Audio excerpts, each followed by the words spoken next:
Donald and Douglas are twins and had arrived from Scotland to help Sir Topham Hatt, but only one engine had been expected.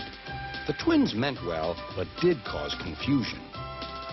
Sir Topham Hatt had given them numbers, Donald 9 and Douglas 10, but he was still planning to send one engine home.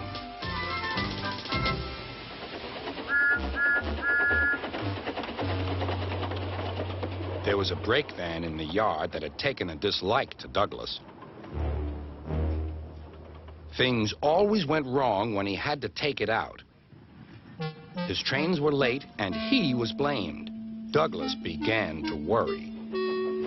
Donald, his twin, was angry. "You're a muckle nuisance," said Donald. "It's to leave you behind I be wanting." "You can't," said the brake van. "I'm essential." "Ah, are you?" Donald burst out. "You're nothing but a screeching and a noise when all's said and done. Spite doggy, would you? Take that!" "Oh! Oh!" cried the van. "There's more coming should you misbehave." The van behaved better after that. Until one day, Donald had an accident. The rails were slippery. He couldn't stop in time.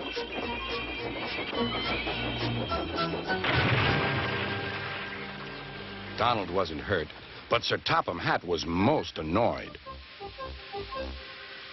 "I am disappointed, Donald. I didn't expect such clumsiness from you. I had decided to send Douglas back and keep you." "I'm sorry, sir," said Donald. "I should think so, too. You have upset my arrangements. Now, James will have to help with the goods work while you have your tender mended. James won't like that."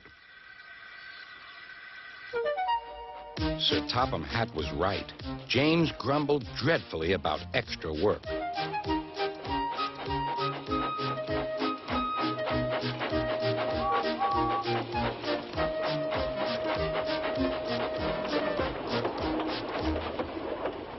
"Anyone would think," said Douglas, "that Donald had had his accident on purpose. I hear tell about an engine and some tar wagons." "Shut up," said James. "It's not funny." He didn't like to be reminded of his own accident. "Well, well, well.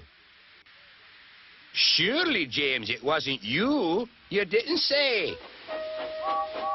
James didn't say. He slouched sulkily away. "James is cross," snickered the spiteful brake van. "We'll try to make him crosser still." "Hold back," giggled the freight cars to each other.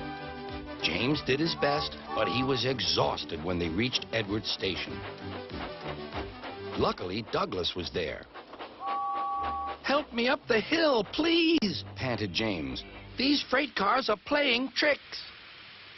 "We'll show them," said Douglas.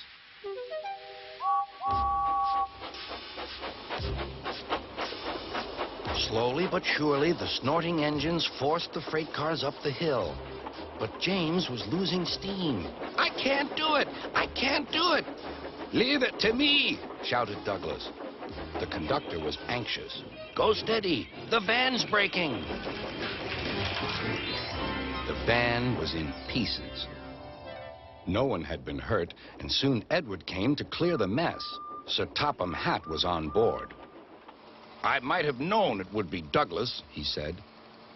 "Douglas was grand, sir," said Edward. "James had no steam left, but Douglas worked hard enough for 3. I heard him from my yard."